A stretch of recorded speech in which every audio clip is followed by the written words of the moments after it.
welcome. Thanks for joining the podcast. Tell the audience who you are. I want to know a little bit more about yourself and like your career so far and kind of what's going on with you. Oh, okay, cool. Well, first off, thanks for having me on. I know I had reached out to you a long time ago when I was actually at the gym, and I don't know if you remember where I messaged you on Twitter, and I think I called you Brian one day completely by accident because I was talking to my friend Brian while I was at the gym. But um, for your audience, my name is Kevin Gibson, also known as the Boot Nurse. That's my little alias uh, for my YouTube and all my social media platforms. I am currently active duty in the United States Navy. I have been in the Navy for 13 years, but who's counting? Um, so I've been in the Navy for 13 years, and I am an active duty hospital corpsman as well as a Navy instructor. I teach anything from tactical combat casualty care to pre-hospital trauma life support and a plethora of other medical classes, as well as I coordinate a trauma nursing core course. And like I said, a plethora of other things that I do when it comes to coordinating. So essentially that's my military background. I joined in 2020, but 2007. So now, all of my juniors, they call me like an old head. I don't know what that means. I think they're just a bunch of haters, but I'm like, it is what it is at that point. I joined the Navy when I was 19. So you guys do that math. I'm not going to do it for you. But I love the Navy. The Navy has actually given me a lot of direction, given me a lot of time to figure out what I wanted to do as I was, essentially as we grow up through this military. So that's one of those things I can definitely thank the Navy for sure. So okay, but you do have your BSN, and I'm sure we're going to get into that a little bit earlier, but or a little bit later, I mean. But you're a Navy corpsman, which educationally or training wise, that's like kind of a mix between like a paramedic and a LPN. Okay, like so where's it kind of fit?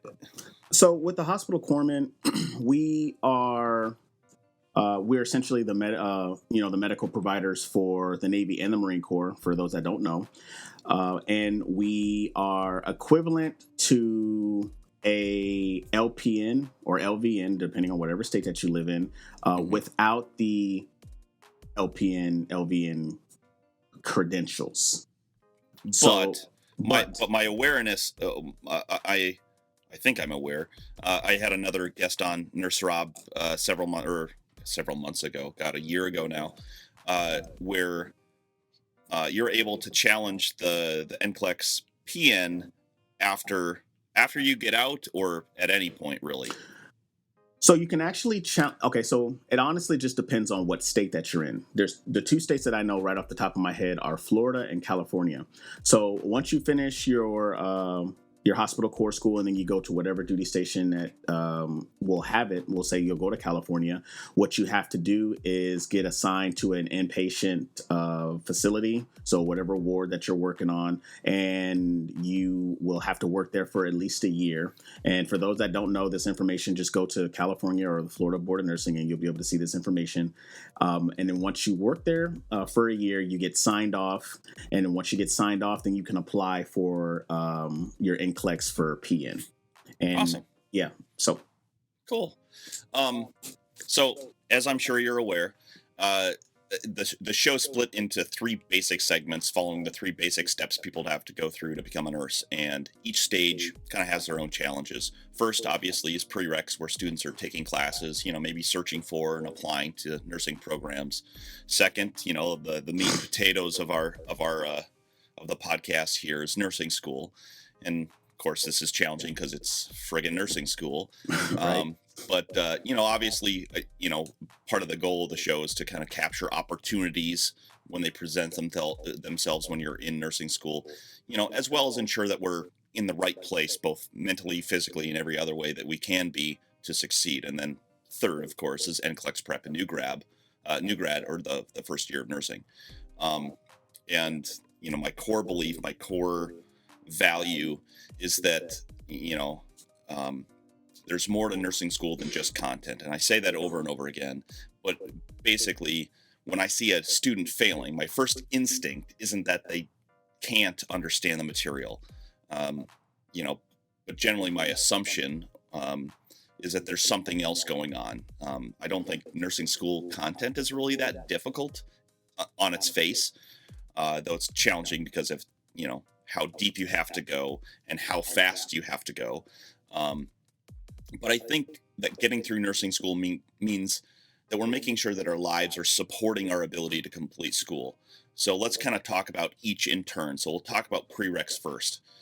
You said you went into the Navy from high school, and then you went through you call it your corpsman's course? Yeah, we call it our A school, so our apprenticeship school. Mm-hmm. Okay, so you got out of boot camp. Do they still call it boot camp? Yeah, we still for call you, it for you boot guys. camp. Okay. Oh All right. yeah. So you guys are still at boot camp because it's still it's basic training in the Army for I won't blame you for going to the Navy. But so you went through your A school. So you didn't really have prereqs in the traditional sense, but kind of tell me about your A school training. Tell me about that.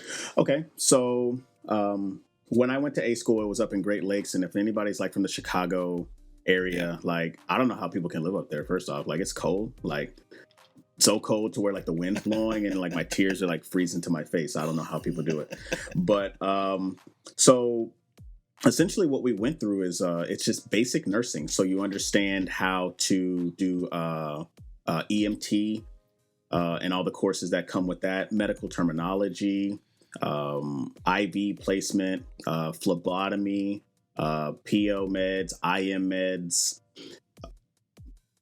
What else? And then that's of course where we started to learn the history of the corpsman and what a corpsman does when we're with the Marines, because they can be part of infantry units, they can be part of logistics, supply, regiment, you name it. They could be a part of those things. But a corpsman is the sole medical provider when they're with a Marine Corps unit. So they have to be able to know the basic, not the basic first aid, but more than advanced first aid in order to provide care to their Marines. So did it focus on field craft, on field medicine, or are you still kind of focused, at least in your initial A school training, on more clinical? So it's definitely more didactic and more clinical at hospital core school. It's just like, hey, book in front of you in class 8 hours a day. You take, maybe 1 or 2 or 3 or a lot of tests a week. And you also do 17,000 tests a week. Man, there were so many tests. Like, man, hey, if anybody ever joins the military, you're going to realize sitting in class and you're getting paid for it. Hey, you're going to be in class for an extremely long time. So, everything from those to labs, how to, like I said, how to place IVs, how to do IM medications, how to do blood pressures, vital signs, all that good stuff. So it's more focused on the didactic portion. There's an additional school that corpsmen go to, which it used to be called Field Medical Service School, but they changed it probably like back in 2009, 2010 to Field Medical Training Battalion, and that is where corpsmen go to get you get didactic, but it's a lot of field training. It's a lot of hikes, so a lot of humps, a lot of doing stuff, a lot of just doing stuff like out in the field, so doing everything ruggedized. So it's great stuff. I like the difference between the Army and the Navy here is that you guys can call them hikes. I never went for a hike in the Army, especially in the infantry. Anyways, like we didn't go for hikes. It was marches. It was always. Okay, so but you also did, so you have your BSN now, so you went through your BSN program while on active duty. So I did. Did you have to do prereqs to qualify for your program before you started it, or did a lot of the training that you had kind of take care of that as far as the school's concerned? So as far as the school's concerned, the school itself appreciated that I had a lot of uh, medical background in regards to being in the Navy, but just like any other civilian traditional student, I still had to do my prerequisite courses. I had to go to a community college and take my A&P 1 and 2. I had to take chemistry. I had to take micro. There were some things that they did consider, but they wanted you to still have those traditional courses in order for you to apply for the nursing program. Mm-hmm. Do you think, having been through both, do you think that the military training that you had was a lot more skills based, with a I'm like skills based with a um, how do I ask this question without sounding like a complete dick? Less focus on, but you know what I mean, like less focus on the academic side, less focus on the, it's like, okay, well, you don't need to know why this works. Just understand that if somebody's bleeding out, you need to get an IV and some freaking fluids into them, for blah, blah, blah, these reasons. Like, and I don't mean it to be that stark, but you're much more focused on skills versus knowledge. So they most definitely want you to have the basic knowledge in order for you to apply anything that you learn. But the military way is give them the basics, and then they will exceed upon those basics once they get to their first hospital or they get to their first unit. Because, it's kind of like, shooting from the hip, trial by fire. Hey, you learn as you go. Versus how in the civilian sector, like if we talk about Nclex, it's just like it's perfect world. When we know in reality, it's not perfect world. It's never perfect at all. Yeah. So I kind of want to talk to you because you got your BSN, and man, I can't imagine. Maybe your experience in the military is a lot different than mine, but I would not have been able to go through school at the same time while I was in the infantry. And maybe it's a little bit different when you have online classes. That could have helped maybe, but like the late nights of trainings, early mornings, unpredictable training schedule. We'd get picked for Thursday night field problems, and we'd be gone all weekend. Or, like, hey, we're going to be there extra early on Wednesday morning because we're going to do an extra ruck march because we're motivated. And, weekend duty, maybe your life is just a little bit different now in the Navy as a hospital corpsman versus, an infantryman like I was. But like, how did you do that? What was nursing school like for you while you're working? I mean, because most people who go through nursing school, they have to debate. There's almost always a debate whether or not they're going to keep working through nursing school. Well, you didn't have the choice because you're in the military. So yeah, true. What was it like going through nursing school for you? How did you do that? Well, let me just tell everybody, is like nursing school by itself is already hard. But doing it online is probably the worst experience I think I've ever experienced. Nursing school was hard, but doing nursing school online is probably about 5 times harder because you essentially have to teach yourself. For me, I had pretty much been an online student, for the majority of while I was doing my prereqs.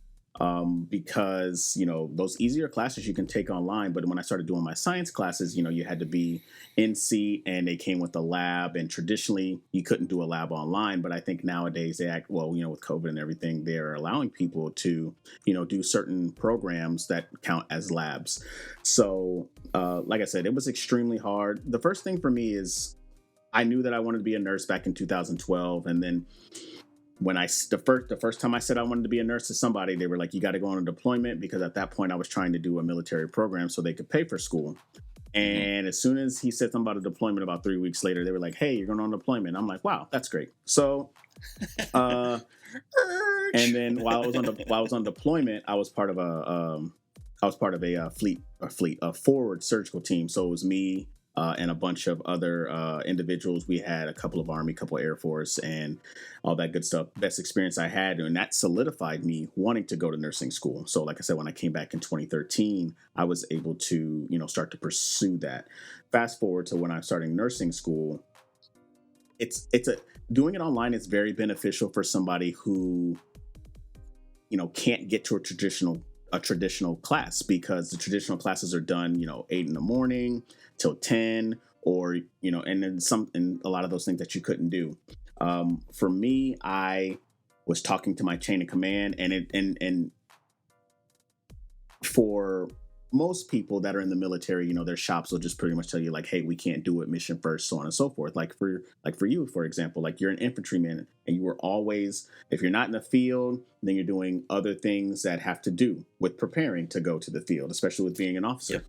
And for me, it wasn't necessarily like that. I was already, I was at a training command. I was actively teaching. I used to be a surgical tech instructor.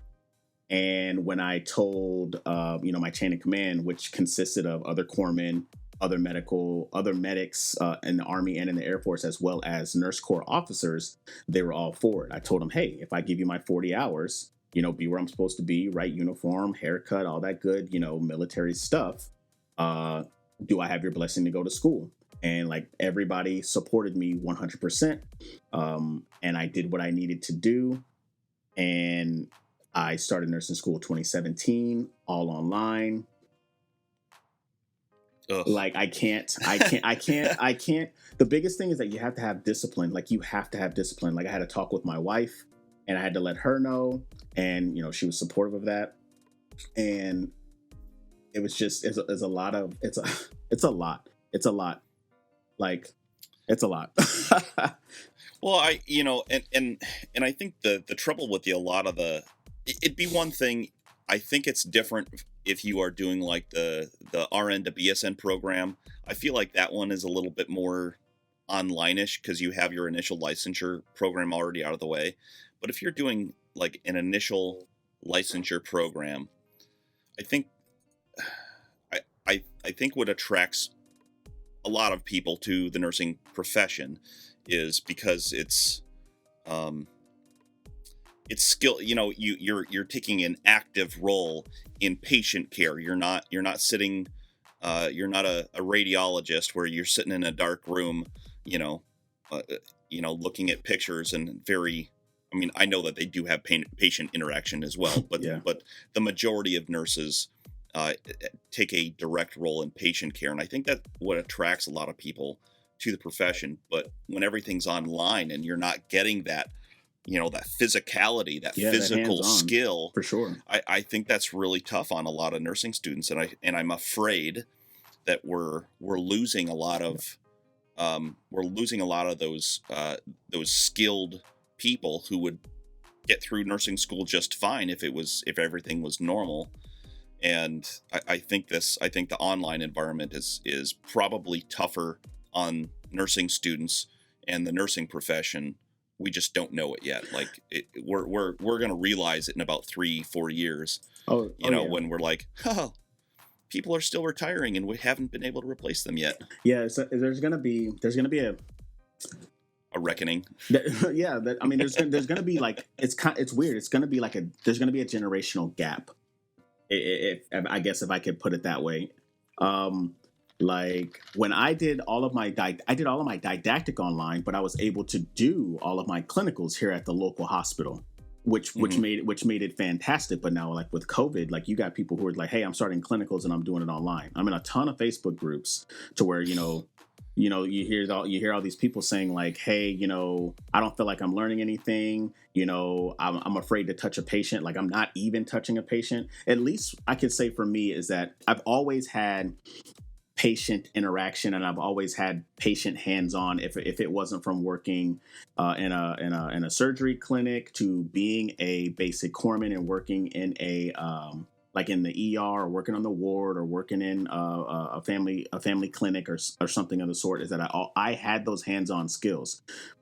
But think about it now for we'll say some young lady or some young guy who is going into nursing school with COVID right now, and they were like a photographer, and then they have like no hands-on skills, or just straight out of high school, straight out of high school, yeah, for sure.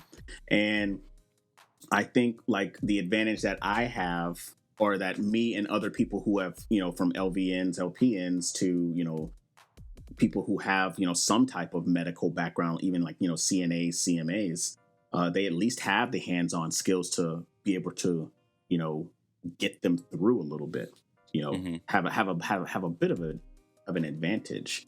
But now it's just, you have these, you have all these people that are, even new grads that are just like lost. They feel completely lost. And then doing it online, you have to be a self teacher.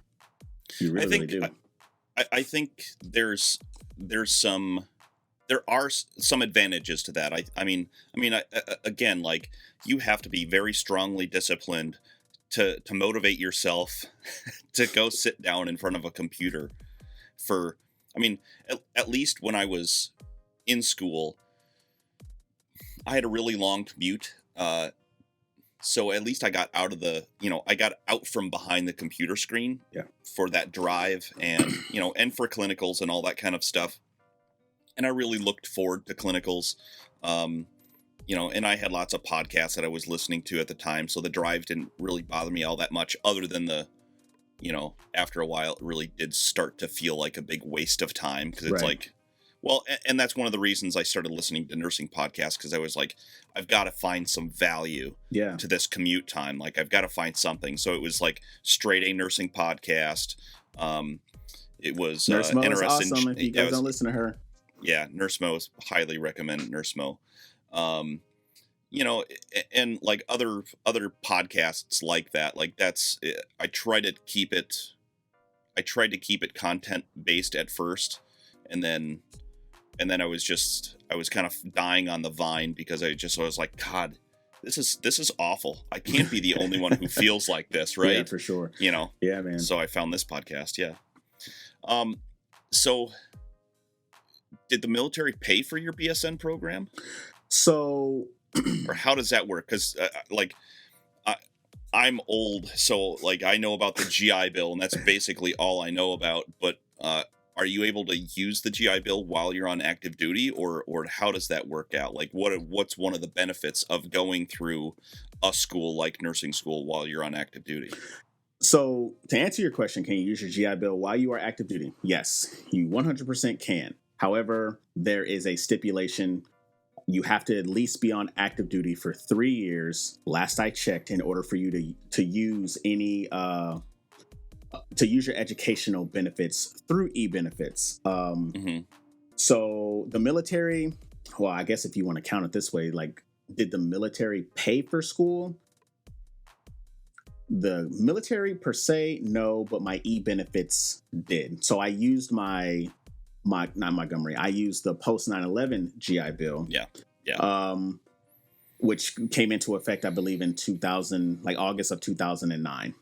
So I used that while I was going to school. However, the military does have other options for people to get a bachelor's degree in nursing. Specifically for the Navy, they have the Medical Enlisted Commissioning Program, which is a nursing program. They have this Seaman to Admiral 21, which they have a nurse corps option, as well as other options for other degrees. They have another one called the Nurse Candidate Program, which is done through a recruiter, that's a really great program. If you get accepted to that program, either military or civilian, because civilians can do that one as well. So if you're one of those nurses, if any of your listeners, one of those nurses who were thought about joining the military, go find a local Navy recruiter and ask them about the Nurse Candidate Program, and they'll tell you got to graduate within 24 months, pass that Nclex. Once you pass that Nclex, you get commissioned as a nurse corps officer, and you could, reap the benefits of sailing the 7 seas, like Davy Jones, whatever you want to do. So, but the military definitely does have those programs as well. And I know the Air Force. I know the Army has the AECP, which is gives them, I believe, 24 to 36 months for them to get their nursing degree. And then they have a plethora of things. Like you just gotta look for 'em. ROTC is one of those big ones. Like absolutely. I commissioned through ROTC, and we were like one of the premium nursing schools, and we had probably, gosh, I was gonna say about a third, but probably not that many. Probably 20% of our cadet corps was nurses. And let me tell you, like, having been through nursing school now, I can't imagine doing ROTC and nursing school all at the same time. Like that, I totally understand why some of them were just like, I can't, just said no to basically everything, Yeah. Like, yeah, for sure. And like nursing school will spread. Listen, nursing school will, like I said, I wish you guys, I got to start doing videos, man, because the missing, we're missing your facial expressions on that. It's just, it's priceless. So, it's priceless. So if anybody has seen my videos, they're starting to get better and better, by the way. I'm a very animated individual. So like if anybody ever works with me, you'll see that I'm a very animated individual. And I'm just letting everybody know, it's like nursing school it's definitely hard, but it's definitely doable. And it's doable.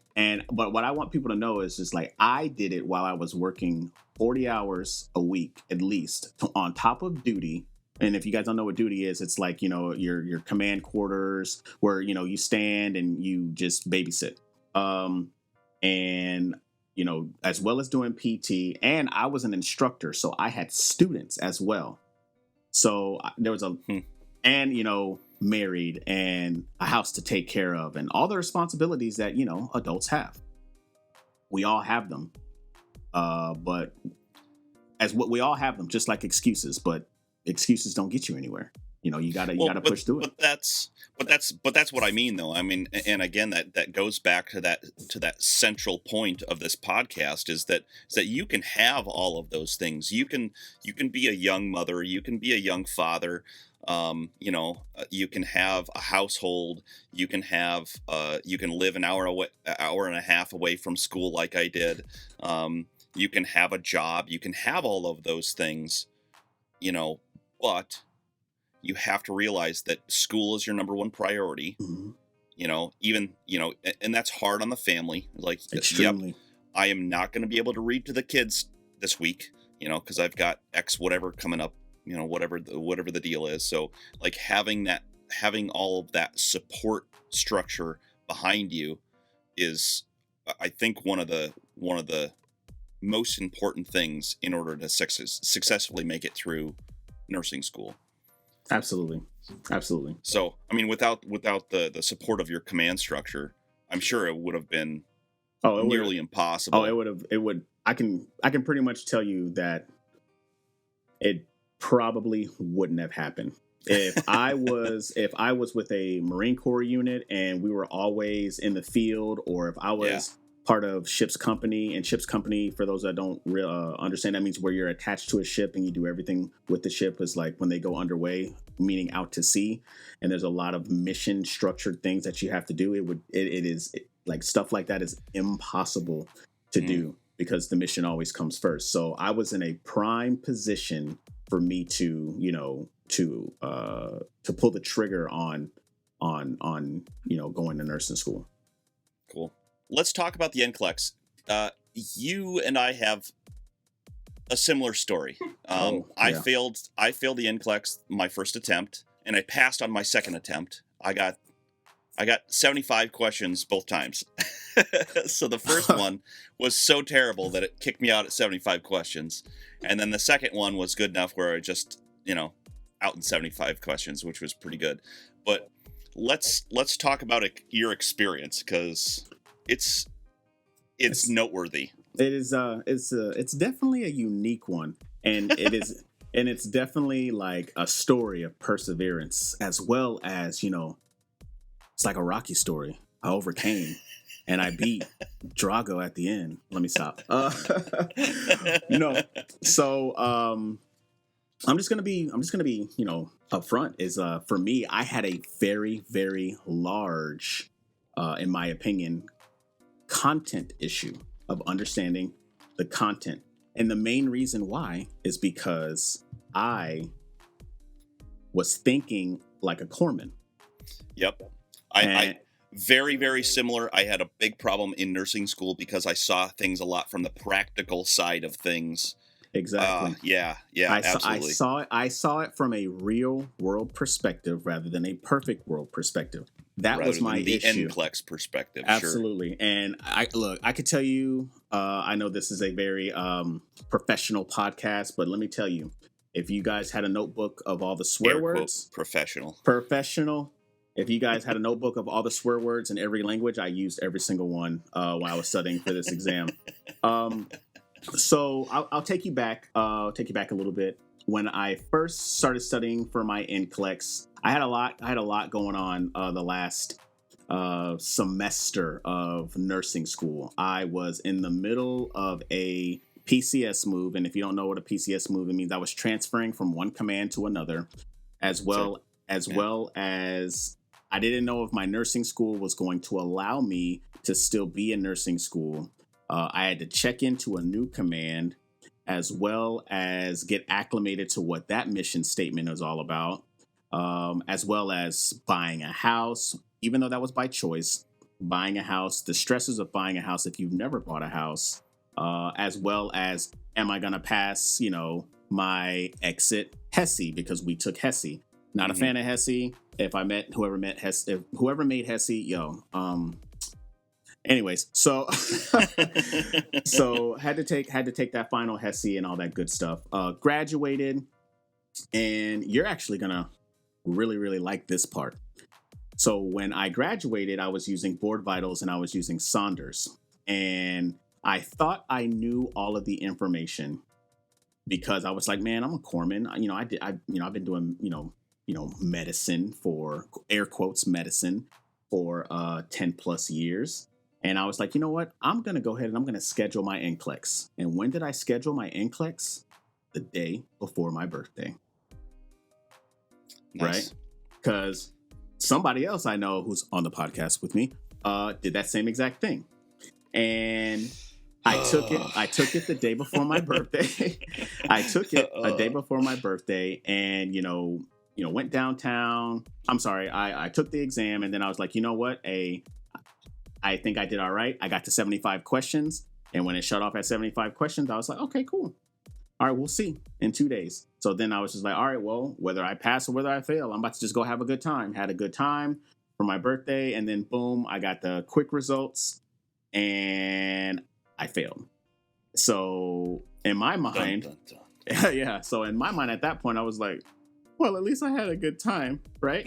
So, well, but I think that's important. Let's pause there for a minute because at some point, one of these listeners, hopefully, well, yeah. Hopefully I still have listeners. No, I appreciate you got a lot.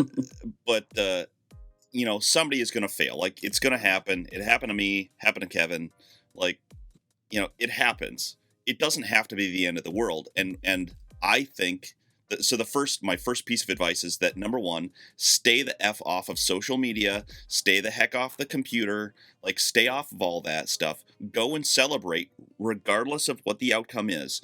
Go out and celebrate that you passed this momentous occasion. You took a huge step in your life by going and finishing nursing school, studying, and then taking the Nclex. Like the Nclex is, a stressful situation. And that's okay to celebrate. Yeah, and absolutely. If you have to start studying the next day, or if you get to finally like go to your boss and go buy your blue scrubs or whatever color scrubs you are, like, hey, you took a big step, and I don't want to just fly by that. Right. But, yeah. So you had a good time the day after. I had a good time the day before. And then, like I said, I got the exam, I got the results for the exam. And when it happened, when you fail anything that you studied hard for, or that you've been trying to accomplish, you feel some type of way about it. And then you start to think, there's a reevaluation portion that you go through. And so I sat there and I thought to myself, well, what is my problem? And I could tell you one thing that my problem was. And it was for the fact that I was lazy and I thought I knew the information based off of my medical experience, and I did not. I thought like a corpsman. I thought like a surge tech. I was not thinking like a nurse. So that was one of those things that took an extremely long time for me to figure out. So once I reevaluated that, oh, by the way, don't attempt to study and then take a nap, because even though I believe naps are mandatory, they don't help you pass Nclex. So I just wanted to throw that little plug out there. You can have naps. They just need to be planned. Yeah, mine were. I'm very regimented. I'm very regimented in that way. It's like, okay, if you set out your schedule where you're going to study for 4 hours or 2 hours or whatever your tolerance is, it's like, okay, if I'm going to study for 4, then I get an hour, and the hour can be anything you want. Right. But that means that you got to work really hard for that 4-hour period. Right. And so, it was but you weren't doing that? No, look, here it was. It was like I was flying at the seam of my pants. It was like there was inconsistency. I had no structure, and it took me multiple times to figure out what my structure was. And usually I'm a very structured person because of how I was at work. But it's just like when it came to this, it was just like, I know it. This test isn't going to beat me. I know it. I know more than this test. And maybe that was a bit of arrogance, but it's just that's, in the end, that's what really hurt me. So you took this. So tell me about your second time. So your second attempt. Okay. So, I talked to a couple of girls that I went to school with, and I really hope that they are listening to this. They're I call them my 2 Jennifers and a Valerie, because obviously that's what their names are. And we were classmates in school, and one of them had UWorld, and she was telling me, she was like, Kevin, you really got to try UWorld. You really got to try UWorld. And I'm just like, okay. But remember, like I said, I had a content issue. And one thing I'll say about UWorld is that UWorld now, in hindsight, is fantastic. Their questions are structured very, very close to the Nclex. Their rationales are extremely in depth, but if you have a content deficit, it's very hard for you to understand those things, because then you're going to try to memorize rather than critically think. And that is that was just me personally, what I started to understand. So she was telling me about UWorld, and then I have the infamous Mark Klimek audios. And one thing I did say in one of my videos, if you guys go to my YouTube channel at The Boot Nurse, and I talked about how I failed the Nclex, I talked about Mark Klimek. The man has been doing nursing longer than most of you combined with your ages. And he has put a lot of time and he's put a lot of work into his craft, to where he makes that review extremely relatable to just normal things. So support that. If you have the audios, fine. It's out there, but support that, man. So it was kind of funny. I sat here one day and I was just like, man, as I was listening to his audio, I was like, man, does he have an actual review? And then, like this, I did the craziest thing. I went to this search engine called Google. And when I went to Google, I put in Mark Klimek review, and it popped right up. And I was just like, holy shit, it's there. And when it's different, because Mark only does it in Ohio, but he has, different people, like I know Trevor and Pete. They do certain regions of the country. So I was just like, holy crap, I'm going to go ahead and I'm going to sign up for this. So I signed up for it, and I went to Houston and I stayed there. The review was a Friday, Saturday, and a Sunday. And it was honestly better than the audios, because it was a lot more interaction. It was a lot more in depth. And plus, we do know that, the Nclex changes and it gets updated. And so they're able to tell you, like, hey, these are the things that are changing, as well as, hey, this is what's happening in the next couple of years. Because people that do Nclex reviews, they go to these conferences for the NCSBN and they talk to these people about, hey, what is happening? And for people that don't know, the Nclex will be changing here within, I believe it's 2023. It's supposed to be going to scenario based. I thought it was 2022. Is it Might be. 2020? Oh, Yeah, because I think this is the last year. They'll start implementing changes, I think, next March or April. Right. So in the near future, it's going to be going to scenario case study base for you guys to take the Nclex. And, those reviews such as Kaplan, Mark Klimek, so on and so forth are preparing for that, or already prepared. So you get that updated information. So went to his review, thought it was fantastic. I did mine with Pete, like I said, in Houston, and he's a great guy. That dude's super duper smart. Also a veteran in the Air Force. And I studied it, and I ended up, I believe, taking it in February 2019.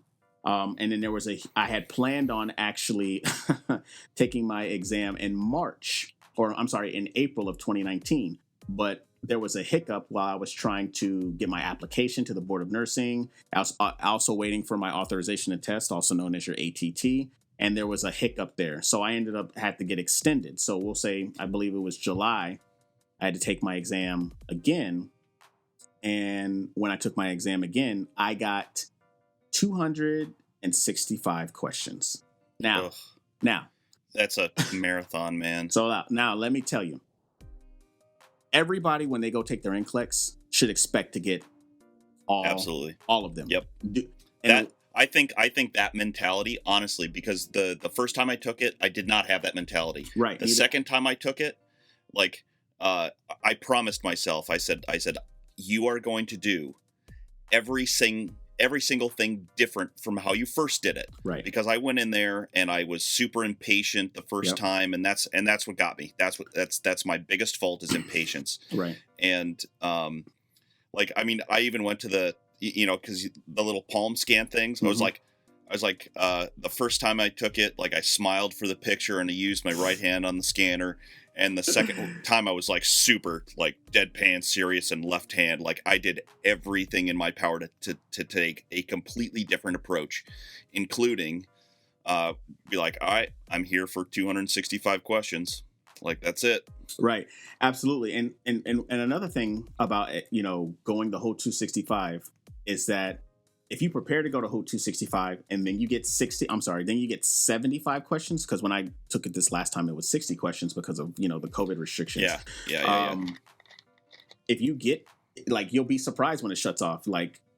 So with me, when I got to question 75, and the reason why I say that is because in school, well, at least in my school, all the instructors were you want 75 questions. You want 75 questions, so it shuts off. No, you don't.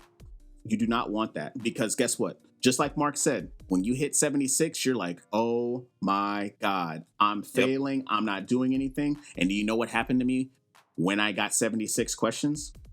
Even though he said, I started to panic. And so I'm just all right, cool. So then I get to 86. Then I get to, 120. Then I get to 145. Then I get to 200. Now that I'm at 200, I only have about 40 minutes left. And at this point, I was doing better. Click. At this point, I was doing better than I thought. I was just Mark said, hey, 224. Oh my God, it shut off. But for me, it just kept going. Then I had about 30 questions left, and I had 10 minutes. And when I tell you, my vision started to come into pinpoint, and my heart was about to jump out of my chest. I thought that I was about to die in the chair. And I just click. I read maybe 2 words. It said, the patient, yep, it's C. And I moved on to the next one. And then I got to 265 with 22 seconds left. 22 seconds left. And then when I left that exam, that was the worst. That was way worse than the first time of me failing. I felt extremely defeated.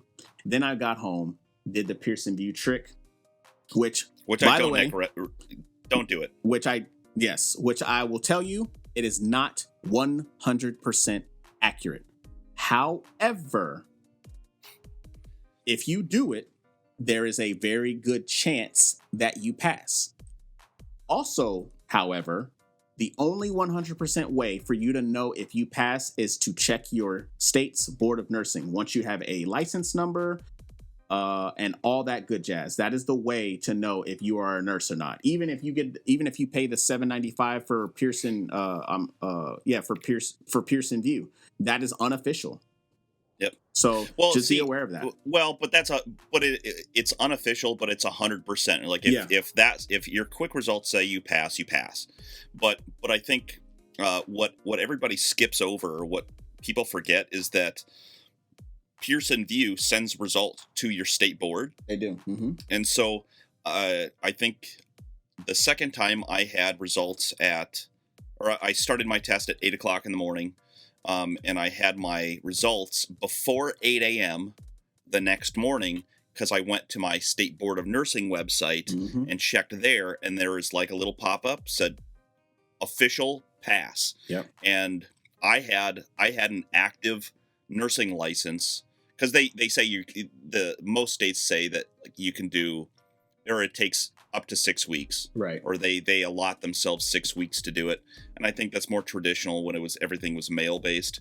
But they had an active license for me before quick results were even available, right? So I didn't even have to pay for it, and it was 100% reliable. 100% reliable. 100%. And I think the problem with I'll step up onto my soapbox for a second again. Sorry. But it's my show. Get over it. Hey, sure. No, but I think the problem with the Pearson View trick is people use it to quell their anxiety. Yeah. And I just don't, out of all of the people I've talked to about it, even once they get the good pop-up, they don't feel good. Yeah. It doesn't relieve the stress the way that they hoped. Right. And I just don't, and if you get the bad pop-up, there's plenty of people who get the bad pop-up and they still pass. So I'm like, so what's the point? If it's not accurate and you don't feel good about it afterwards, why do it? Exactly. And that's what happened. I did the Pearson View trick, and it said I got it declined my card, and I was just like, man, I failed. And then I was just like, all right, now I'm just waiting around for the next 2 days, and then of course I failed.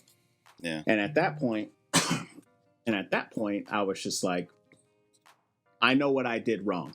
That's exactly what I said. I know what I did wrong. So immediately, as soon as I got the fail, I reapplied for my exam, and I took it again in September. And I was still using UWorld as my my Q&A and for my rationales.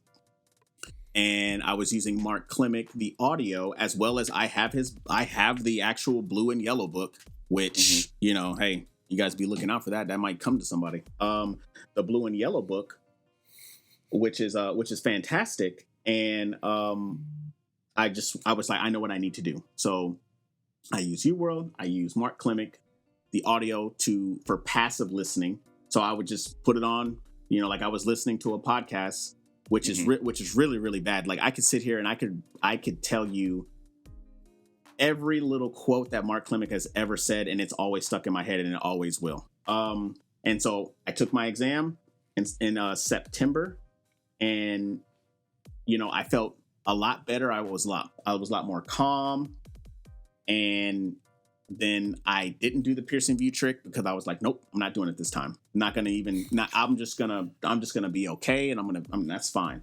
Then 2 days later, I paid for the quick results, and then I failed again. So that's 1, 2, 3. That is 3 times that I failed the Nclex. And I think it's important to realize that 90% of those who take the Nclex pass the first time.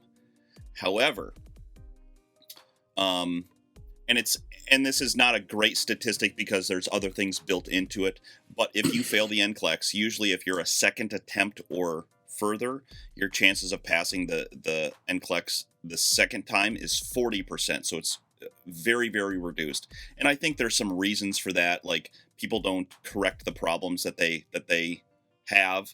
I'm attest to that.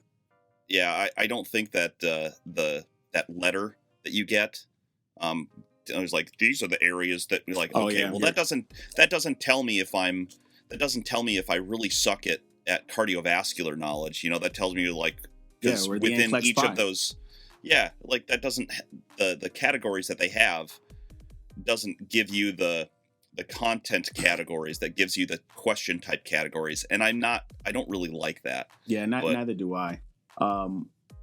And like when I failed it, like at this point when I failed it, I had let my mentors know. And then and I had really sat there in the back of my chair and I was just like, man, like I said I'm a failure. I said it out loud. But I was by myself when I said it. And then I was like, I'm a failure. And then I walked up, and about 5 minutes later, I was walking around and I was like in my office, and I was looking at, just like my military stuff, just like just a little accomplishments that I have from, if it's not from an award, then it's like from a picture or whatever. mm-hmm. And then I realized it's just like, man, I'm not a failure. I was just like, you're not doing something right.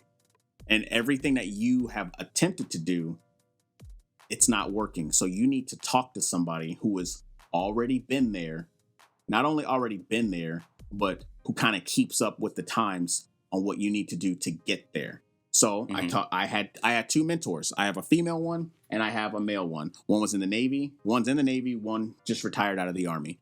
And my female mentor, she's fantastic. Anissa, I don't know if you ever hear this, but you're great. And she was just like, you got through school, you can get through this. I believe in you. She's very motherly, very, very comforting. Now, to my Army mentor, he legitimately looked at me and he was just like, you obviously aren't doing some shit right. His exact words.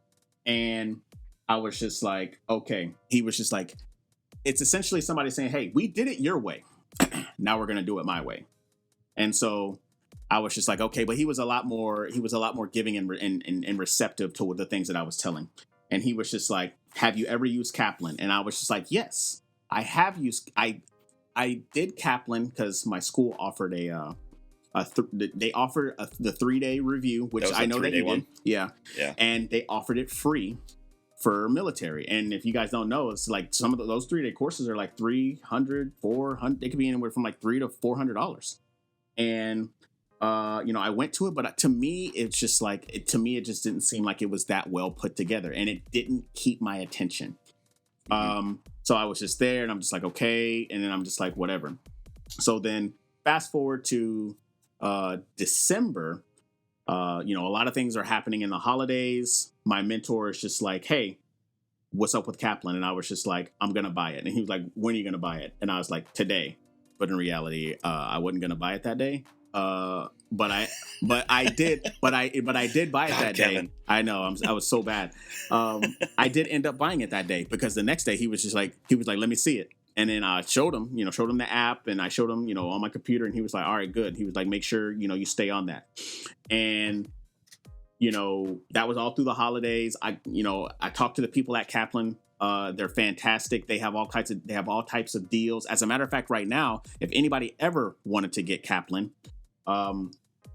they have a payment plan. So if you can't pay the $300, $400, maybe $500 for their Nclex reviews, then you can do it in installments, like, $20, $30 a month, whatever you can afford. I don't know everybody's financial situation. They're all different, whether you're a nurse or not.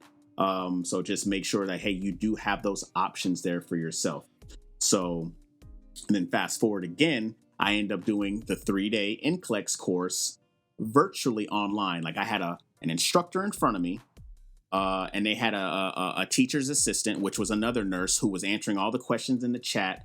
And then they go through their the decision tree, which was, to me, I thought was great because it helps you break down it's a 5-step process that helps you break down the question, which was great. And then, we did everything from, Q&A to what the Nclex looks for, the breakdown in the Nclex pie, your top three sections, which it would be pharmacology, physiological adaptation, and management of care. Those 3 categories together make up 40 to 49% of the Nclex. And for those that don't know, all you need to do is you need to be above 50%. That's the only test that essentially. Essentially you have to be above 50%. And you got to think about it. I want you to think about this in nursing school. Like you have to be like above like an 80 to pass. Like the Nclex is just like, you're not expected to know anything super duper crazy. You need to know the basics of what everybody knows to be a nurse. Yep. So that's the, little takeaway that I want to give away with that. So got done with the review. How long did you study? Once you did the review, how long was it between you started using Kaplan and your Nclex? Okay, so I did my my review in February, end of February. Then we get to March of 2020, and if everybody doesn't know, which every American should know, and everyone in the world should know, what happened in March. What happened in March? The whole world shut down. COVID-19 ran rampant and they shut everything down. And remember, at this point, I am an instructor and we do instructor-based classes. I couldn't do that anymore.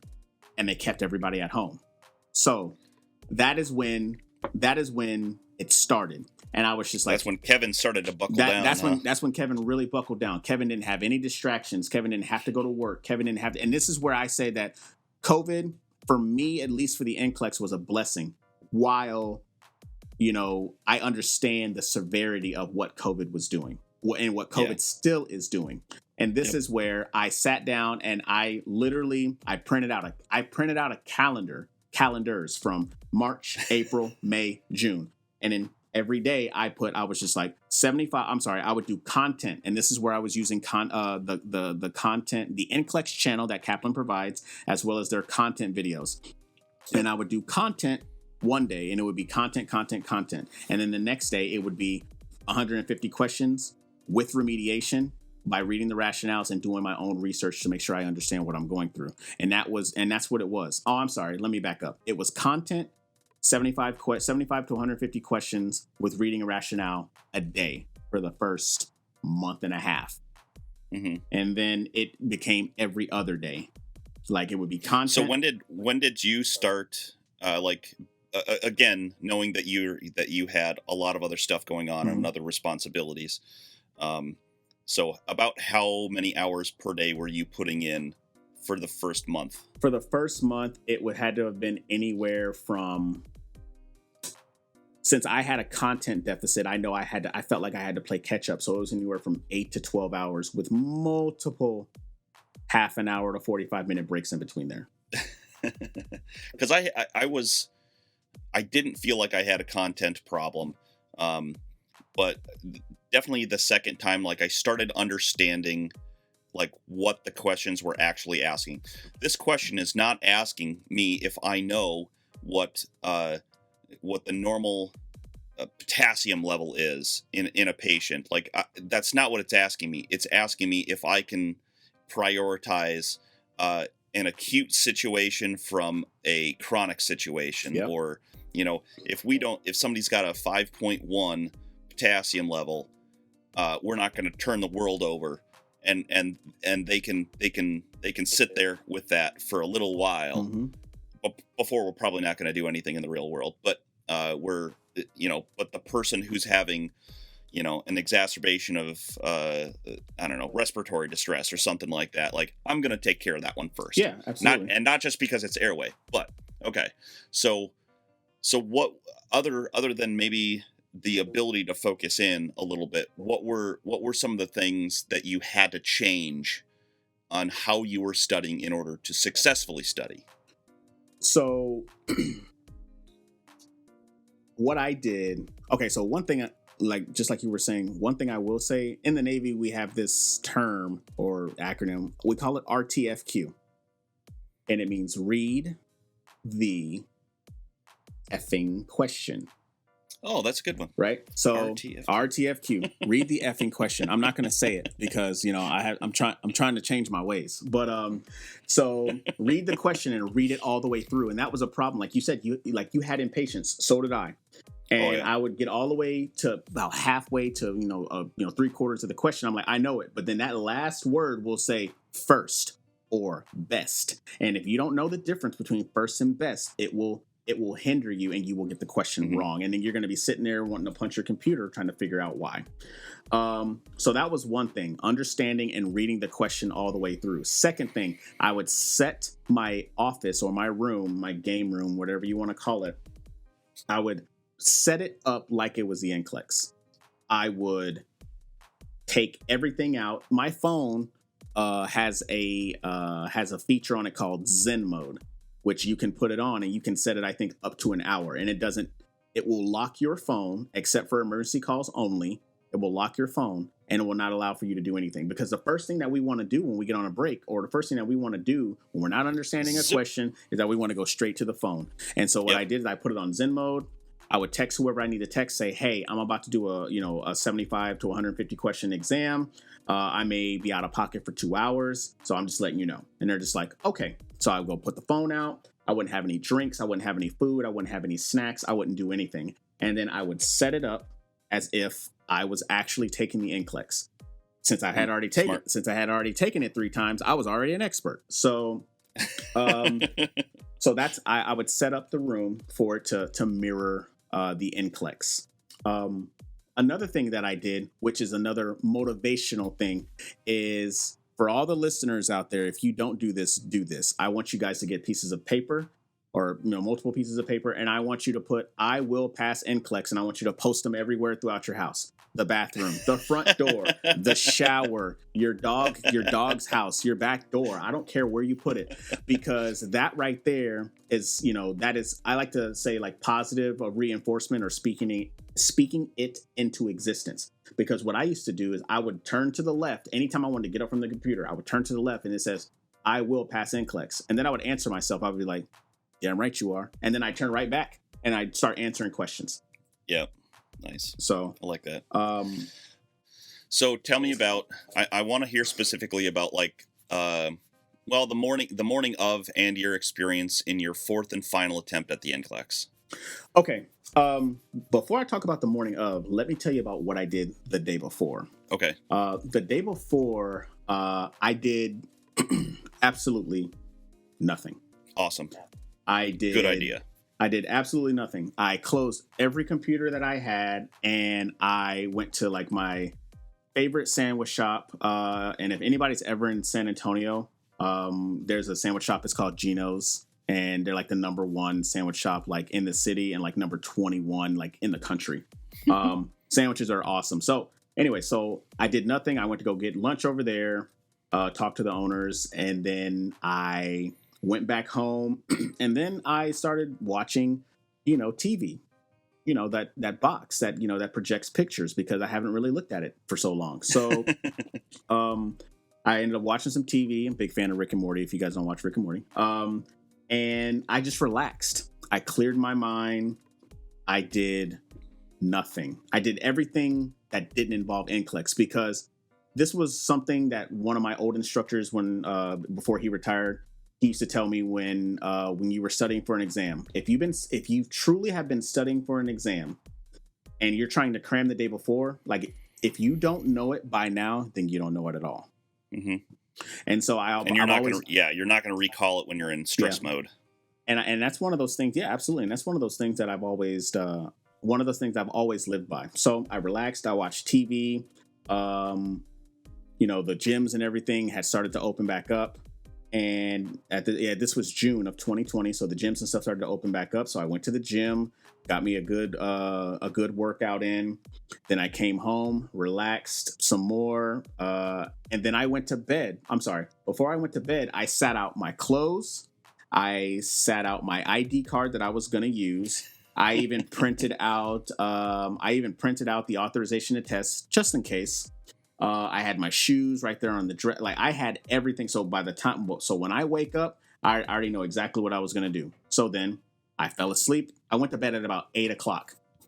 And then I woke up like 8, 9 o'clock the next morning. As soon as I woke up 8 o'clock next morning, my exam wasn't until 1 o'clock. And the main reason why my exam wasn't until 1 o'clock was because I mirrored my exam to how I studied. I usually didn't start studying until about 1 o'clock in the afternoon.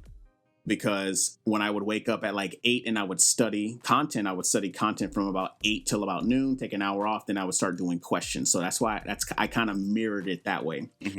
I put my clothes on and did everything I needed to do, relaxed. I didn't drink any coffee this time because I didn't want to, be one of those people, raising my hand to try to go out and go, or, feel like I'm having crazy jitters, which is why I woke up at 8 and I had my test scheduled at 1.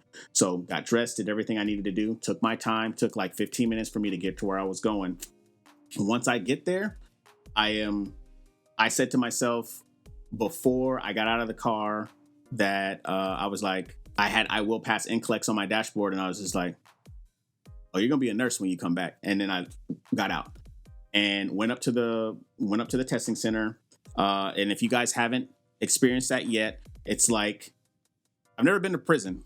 Don't ever plan on it. It's not on my bucket list, but they will most definitely fingerprint you. They will take your keys. They will take your cell phone. They will put your cell phone in a bag, an unsealable bag. And if you ever go on a break and you break that bag and they find it, then they will void your test. So my suggestion is to leave everything inside of your vehicle except for your keys and your ID card. That is it. So get up there, they take my picture, biometrics, they give me a locker to put my keys in. And at this point, I'm just very, very relaxed because I had been, the way that I had studied was the same way I was about to take the test, but the only thing that was different was just the environment. But I had already set my environment up to look like that, while I was studying. So I talked to they did the biometrics, the palming and everything. Then I go in, I sit the test. And at this point, I take one deep breath. And then I'm like, let's get it. And then press, I started. And then I have this thing to where when I would lean towards the desk and I would put my palm on my face, and I was doing that while I was studying. So by the time I got to about question 8 or 9, I started to do that.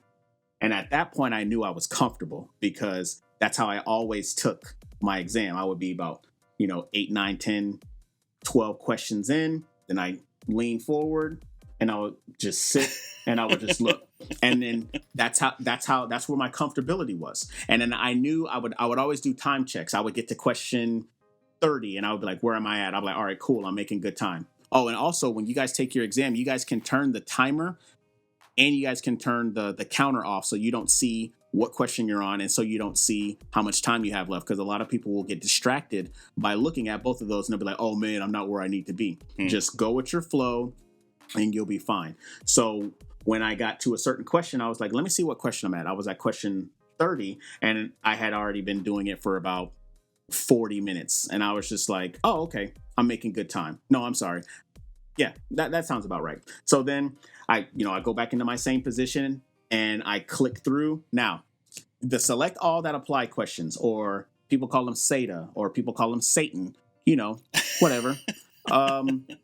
I definitely lucked out this exam because out of all 60 questions, I probably got about 9 of them. Now, if we talk about when I did 265 and 75, it had to have been more than half the exam. And that was horrible. So I got about 9 of them. Then I get to question 55 and I'm about an hour and 5 minutes in. And I'm just like, oh, okay, turn the counter off. Then I get about 5 more questions. And remember, the 60 question rule was done when COVID was at its peak and they limited the amount of people that could be in the testing center. I didn't even know I had got to question 60 because I was just clicking along. And then when I got that last question, I was just like, oh man, I think I broke it. And because it started taking a long time to get to the next question, I'm just like, man, I hope I didn't break it. And then it said, your test is over. And at that point, what I was saying when I did test 2, like my vision started to come in and my heart felt like, I was just like, oh my God, I'm done. Am I done? Oh my God. Oh my God, oh my God, oh my God, right? At the time, did they have like all the research questions and stuff afterwards? They did. They actually had, no, wait a minute. No. They took the research questions out. Well, Those weren't there. No. But the, because Oh, we you're talking had about after the fact. After the yeah, fact. so you had the 60 questions, and then they could do like, and then they had like the case scenario type questions. So for, they did have the case scenarios after that, but the research questions that are considered the Yeah. 15, which made it 75, those were gone. Yeah, those are gone. Yeah, Okay. so I did those, and it actually, honestly, it wasn't even a lot. I think they actually had cut those down as well. And then I have no idea how many of those there were, but it was so difficult. Again, they were. Again, because I think the first time I did like one, I was just like skip. Yeah, But I think the second time I took it, it was so hard not to just be like, get me out of here, get me out of here, get me out of here. Like you're like, bro, I've already been doing this for like an hour, 2-3 hours. And you're like, like, I don't care. Get me out of here. Hey, but we got to set the precedents, for the future. So, so I left, and then after I left, I went back to, to Gino's, and I got me a sandwich, and then I went home, and I was calm. Like I was like, I'm not doing the Pearson VUE trick. I'm going to sit here and I'm going to relax, and I did, and I didn't even think about it. And then my mentors were just like, hey, how's that test? I was like, well, we'll see at 1:00 when it populates back up. I didn't even go to the Board of Nursing at that point. Mhm. And so I was just like, let me see. But then as I was about to pay for it, I was like, you know what? Let me go to the Board of Nursing. Boom. There it was. Nice. Pass.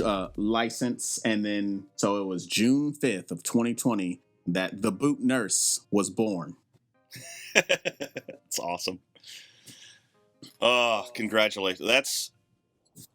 That's a lot to overcome, man. It is, man. It's a lot to overcome. That's a lot to overcome. I think you should be really proud of yourself. And if there's anybody out there who thinks that, like if you fail, like somehow that's a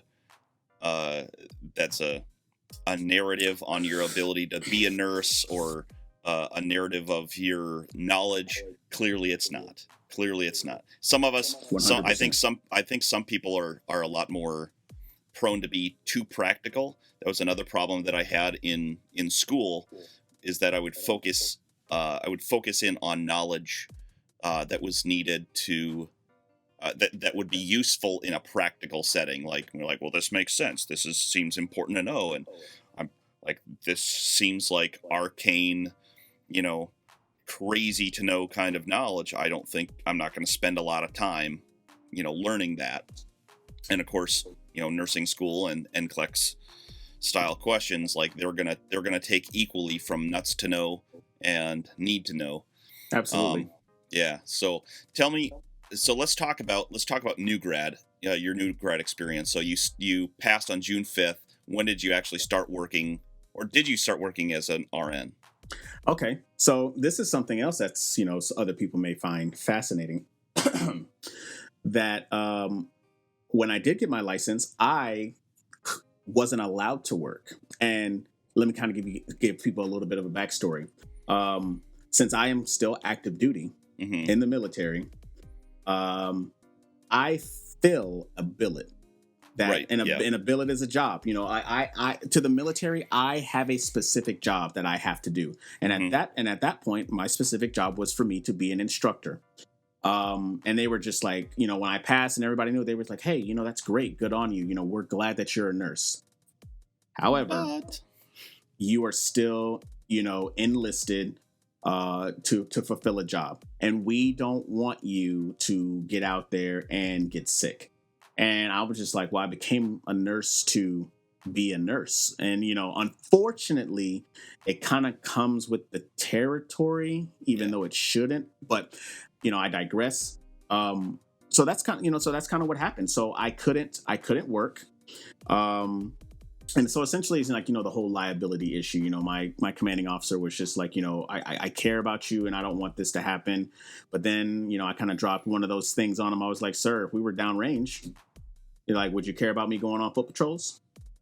Yeah, I would care about you. And he didn't like that answer. He didn't like that answer at all. So weird. So just, a little note to, some people out there, just be aware that, those things could happen. If you're active duty, is that, you are there to fulfill the mission first, and then your other stuff second. But here's a really good upside to that is like that is when I decided to start the YouTube channel. And the main reason why I said the YouTube channel was because I don't want people to feel how I felt. And I want to be as informative as possible. Like I don't want to do content like, hey, let me show you how to do an IV or how to do an IM injection or how to swallow. Oh my God, how to swaddle a pediatric patient. I don't want to do that. That's what Nursera is for. I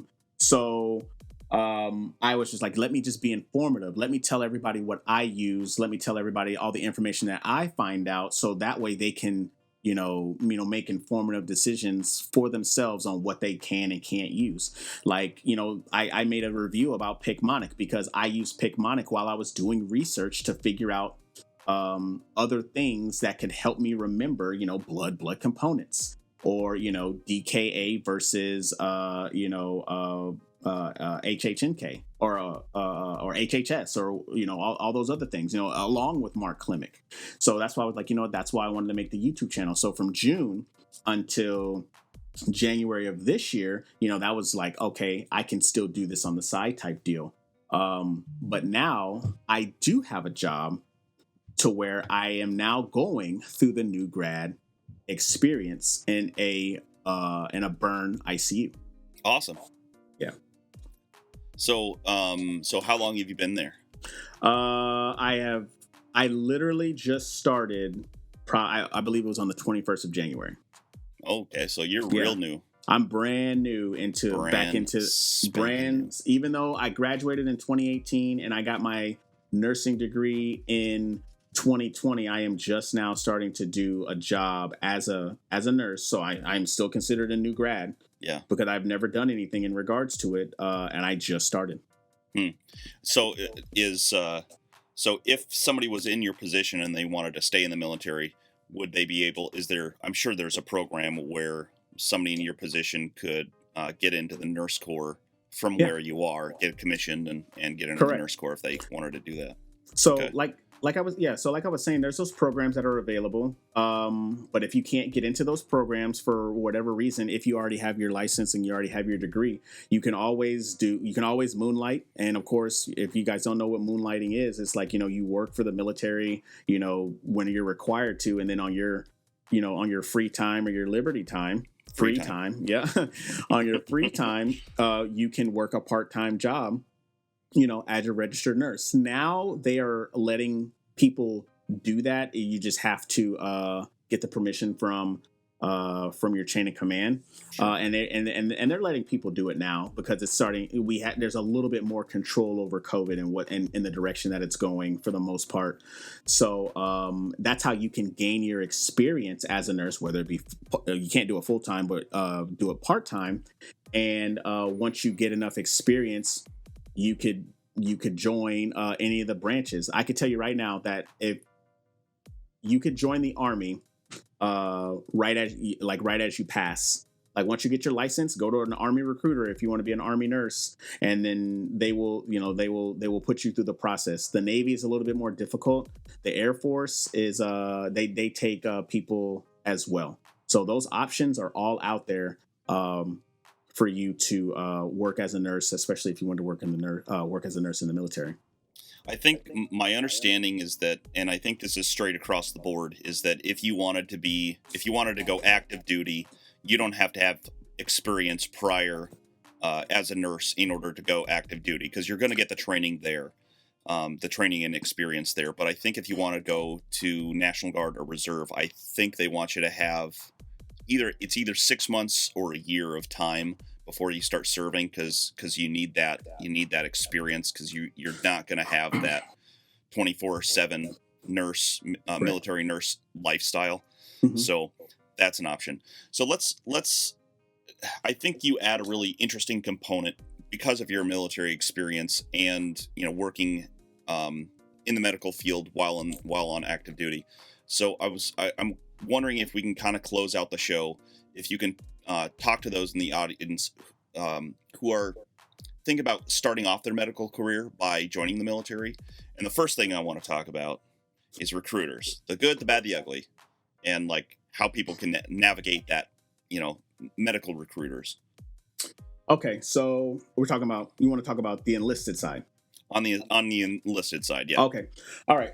So the first thing that I'm going to say is that whether it be the Army, the Air Force, or the Navy, just in my opinion alone, is that when you get like bar none, like you get the best experience and you get it fast. I'm a corpsman. I'm very biased about being a corpsman. I love my corpsmen, but I also love my Army medics, and I also love my Air Force techs. Like, I met some phenomenal people, through my 13 years of service. And when it comes to recruiters, the first thing that I'm going to tell you is to know what you want.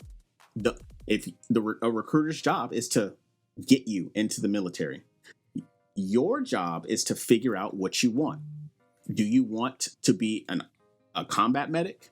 Do you want to be a surge tech? Do you want to be a lab tech? Do you want to do medical logistics? What do you want to do? So, do your part, do the research, look up as much stuff as you can, and then go to a recruiter and say, hi, my name is so-and-so. I want to be a hospital corpsman. I want to do medical. And then they're going to be like, okay. But then if they try to sway you, and say like, oh, hey, corpsman's not available, or hey, combat medic's not available, but we got 88 Mike. You could be a truck driver, but he's like, but if you want to be if that's not what you want to do, then don't do it. The biggest thing is that you have to figure out what you want to do, and then you let the recruiters know, because they will try to do whatever they need to do to get you in to fill a seat. Yeah, because they have a mission, and they have. Needs of the military might be, okay, we've got, this job is unavailable, or the military has a greater need for whatever, it doesn't matter what the rank or the rate is. It's rate for you guys. It's MOS for us guys. So correct. But, so they have an agenda too. And it's important to remember that is that they have a job, they have an agenda, and it's important that once you decide that you want to go into the medical field through the military, that you not get dissuaded by that. Like, there's other ways that you can do it, but so tell me about what normal life is. What's daily life like in the Navy as an enlisted person working in a hospital setting? Okay, I'm glad you broke it down specifically like that. I was like, because, I mean, I feel like, at least with the Navy, we're the most forward deployed. So like, I could be I could be in a hospital, and then I could get, pulled to do other things, or I could be on a ship, doing medical coverage and all that good, or be with the Marines, or be with, whomever else. But a normal day in the hospital setting for a corpsman is like a normal day for anybody in a hospital setting. Mm-hmm. Here are the little nuances that are different. We do PT in the morning. Mm-hmm. In the Navy, it's 3 days a week, Monday, Wednesday, Friday. I know every other branch, at least I know the Army and the Marine Corps, they PT every day. And then after you PT, you go shower, eat, and then you report, and you get yourself started for the day. And depending on whatever your job specific is. So for mine was a surge tech, we would go PT in the morning. And once we got finished PT in the morning, that's when we would do, we called it, back when I was in Jacksonville, we called it team steps. And, we went over our cases for the day, everything that we needed. And once we got finished with that, then we would start rolling patients back, and we would, start our surgical cases. Once we finished, it's just like it's just like a rotation. Sometimes you got to eat, sometimes you got to eat early, sometimes you got to eat late, so it's just like, how those nursing rotation or how those nursing lunches are. Sometimes you'll eat, sometimes you'll forget to eat, however it works. Right. And then, around, 1700, you're getting ready to, wrap up for the day. And, the night shift, depending on where you work, or we had duty come in. And duty would come in, and they would take over for the rest of the cases, and we make sure everything was good, and then we would go home, and then rinse and repeat. So, do you as just as far as like daily life goes, understanding that the job is different, but how would it have been different for you from the Navy Nurse Corps sides or the officer side? There's obviously more leadership for them. Yeah. Okay. So for the Nurse Corps officers, honestly, a Nurse Corps officer is just like any other officer when it comes to like their roles and their responsibilities. So our officers, if they so chose, which most of them did, to do PT with us, and then they would come back, and it depend. And this is where it really just depends on rank. So if we had a butter bar, or in the Navy we call them ensigns, the Army they call Army and Marine Corps, and in the Air Force they call them second lieutenants, O1s. Your junior officers, they would be doing the grunt stuff, like they would be seeing patients and stuff like that. And then the more rank that you made, the more leadership responsibilities that you got, such as nurse supervisor, nurse manager. The higher the rank that you made, they had they could be the executive officers, directors and department heads, or battalion surgeon. It just depends on. Or I'm not battalion surgeon. I'm sorry. Like your battalion leaders, if they were in charge of a battalion aid station, stuff like that, if they were on the Marine Corps side. So the daily life honestly just depends on what specific job that the nurse had, as in like if they were ICU nurse, OR nurse, PACU nurse, or whatever. Besides the leadership stuff, their stuff was exactly like ours. Cool. All right, let's wrap it up. I want to hear the boot nurse's wisest words of wisdom. Man, I got a lot of them. If you could pick one thing to pass on to a nursing student, somebody who's looking at nursing school, a new grad, or somebody's prepping for the Nclex, anywhere along that perspective, those differing perspectives, what's the one thing that you would want someone to hear from the boot nurse? I'm gonna sneak two of them in. All right. So the first thing I'm gonna say is to get a mentor. Like there are reasons why people are where they are in this world. So if you want to be a nurse, or if you want to pass your NCLEX, or if you want to be a nurse manager, or if you want to do travel nursing, if you want to be president, a millionaire, a billionaire, find those people who are already there, because there's something that they did and there's something that they didn't do for themselves to get there. And I can tell you right now, the number one thing that they have is a mentor in order for them to be successful. And the next thing I like to say is I learn new things every day. And so learn new things every day. That's my words of wisdom, because just because you're a nurse, or just because you are an engineer, or just because you're a boot corpsman or a boot medic or whatever that you are, like everybody has to start somewhere, and we all have to learn different things every day in order for us to progress through life. So learn new things every day. It's okay. And no one's expecting you to be an expert, but learn it and then build from that. Awesome. Kevin, thanks so much for joining me. We had a nice long show. Hopefully we had hopefully you had a good time on the podcast. I'm glad we were finally. I'm glad we were finally able to connect. It's been a long time coming. Oh yeah, absolutely, man. I appreciate you having me. One quick thing I just want to let everybody know is like, this dude is doing some really great stuff, and he's really, taking his time to just let us know about like the realness that happens, from nursing school to, getting your first job to doing the NCLEX, so hey, make sure you guys come through and support your boy. Thanks. Yeah, man. Now I've already forgot. If somebody wanted to come and see some of your content, where would they go again? Oh man, like, I don't know. Like, I have this shirt that says "At the Boot Nurse," On all social media platforms, not all social media platforms, but no. If anybody wants to see any of the videos and stuff that I post, you guys can check out Instagram, Facebook, and YouTube, and the handle is @thebootnurse. I put out videos. I try to put out a video once or twice a month, but since I just started working, it may be once a month. I am extremely active on Instagram. So if anybody has any questions, comments, concerns, gripes, moans, groans about anything when it comes to nursing and the level of where I'm at, I have no problem talking to you. I don't charge anybody. A lot of people ask me that. I don't charge yet, so you better get it while it's free. And get what you paid for. Absolutely. All right.